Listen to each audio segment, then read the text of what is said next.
Hi, I am doctor Anisha Gupta. मैं एक eye surgeon हूँ। आज मैं आपसे बताऊंगी कैटरैक्ट सर्जरी के बाद क्या प्रिकॉशंस जरूरी होती हैं और क्या बेकार होती हैं, उनकी बिल्कुल नीड नहीं होती है और बहुत सारे लोग फिर भी उसको आंख बंद फॉलो करते रहते हैं। तो इस वीडियो में हम यही जानेंगे। कैटरैक्ट सर्जरी एक बहुत कॉमन सर्जरी है आंख की, जिसमें हम आंख के अंदर की जो सफेदी बन गई है लेंस के अंदर एज के साथ साथ उसको निकालते हैं और अंदर एक नया लेंस फिट करते हैं। ऑल्दो ज्यादातर लोग इसको लेजर वाली सर्जरी कहते हैं क्योंकि इसमें टाका नहीं लगता है, लेकिन जो लेजर वाली सर्जरी है वो लेजर वाली नहीं है, होता अल्ट्रासाउंड है और छोटी सी इंसिजन भी लगती है, चीरा भी लगता है क्योंकि आंख के तो हमें अंदर जाना ही है, लेकिन वो इतना छोटा होता है कि वो अपने आप बंद हो जाता है ऑपरेशन करते ही और उसे हमें टाके से बंद करने की जरूरत नहीं पड़ती है।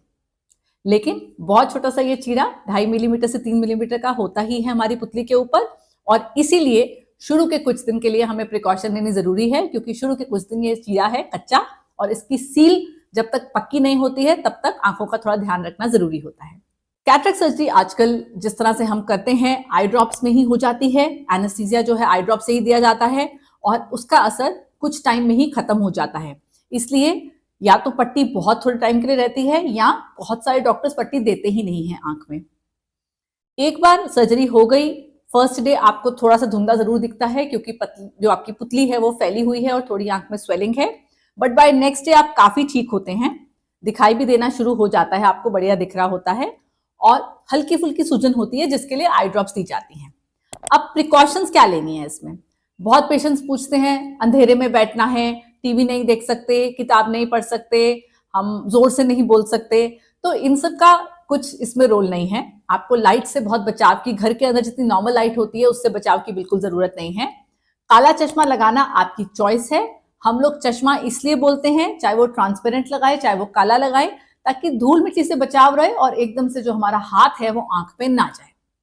So basically the only precaution is आंख में कुछ जाना नहीं चाहिए है और किसी भी हाल में आप आंख को रगड़ेंगे मसलेंगे नहीं, क्योंकि अभी वो चीरा है कच्चा। हम नहीं चाहते हैं कि आंख के अंदर कुछ भी जाए, कोई भी इंफेक्शन का सोर्स हो या आप जोर से आंख को रगड़े मसलें तो वो चीरा खुल जाए और आंख के अंदर दिक्कत आ जाए। साथ ही में शुरू के 3-4 दिन जोर से छींकना, जोर से खांसना, जोर से चिल्लाना, कॉन्स्टिपेशन, उल्टी, ये सब चीजें नहीं होनी चाहिए क्योंकि इन सब से एकदम से सर पे जोर आता है, आंख पे जोर आता है और अगेन चीरे के खुलने के चांसेस रहते हैं।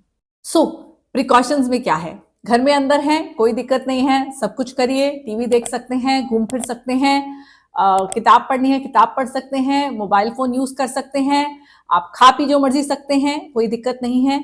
और अगर आपको बाहर जाना है तो अगेन प्रोटेक्टिव ग्लासेस लगाकर आप जा सकते हैं। ज्यादा तेज धूप हो तो काले चश्मे, अगर रात के समय निकल रहे हैं तो 0 नंबर का प्लेन ट्रांसपेरेंट चश्मा भी चल जाएगा। You can go out, move around, अपने दोस्तों के साथ घूमने जा सकते हैं, वॉक पे जा सकते हैं, ऑफिस जा सकते हैं दूसरे तीसरे दिन से, इस सब में कोई दिक्कत नहीं है। कहाँ नहीं जा सकते हैं? भीड़ भड़के वाले एरिया में नहीं जाना है। क्यों? क्योंकि किसी का गलती से हाथ लग गया, चोट लग गई, गिर गए तो इट इज अ प्रॉब्लम, तो उसको अवॉइड करें। ऐसा कुछ काम नहीं करना है जिससे चोट लगने का डर हो। सो एक्टिव स्पोर्ट्स नहीं करनी है, जिम नहीं करना है, भीड़ वाले एरिया में नहीं जाना है कि किसी का हाथ लग जाए। ये सब आपको शुरू के 15-20 दिन का ध्यान रखना पड़ेगा। लेकिन मेजरली पानी का परहेज, के गर्दन के नीचे नीचे नहाएं 10 दिन तक, आंख के अंदर कुछ गिरे ना, धूल मिट्टी वाले इलाके को अवॉइड करें। लेडीज जो है किचन को हफ्ता भर अवॉइड करें तो अच्छा रहता है, लेकिन बहुत जरूरी है तो काला चश्मा लगा के जा भी सकती हैं। So cataract surgery is a very comfortable surgery और बहुत मेजर प्रिकॉशंस इसमें नहीं रिक्वायर्ड होती हैं। वो जमाने पहले थे जब बड़े चीरे वाले ऑपरेशन होते थे, टांके लगते थे, जब आपको बहुत लंबा लंबा रेस्ट करना होता था, पानी का महीना महीना परहेज होता था और बाहर नहीं निकल सकते थे। अब ऐसा कुछ नहीं है, आप by the 2nd day 3rd day काफी ठीक होते हैं, दिखाई भी सही दे रहा होता है और बहुत ज्यादा प्रिकॉशंस का भी चक्कर नहीं होता है। सो अगर आपको डॉक्टर ने कैटरैक्ट सर्जरी एडवाइस करी है तो डरिए नहीं, go ahead, it's not too much of an effort, बहुत ज्यादा प्रिकॉशन इसमें नहीं लेनी होती है। अगर आपको वीडियो अच्छी लगी उसको लाइक करें और हमारे चैनल को सब्सक्राइब करें।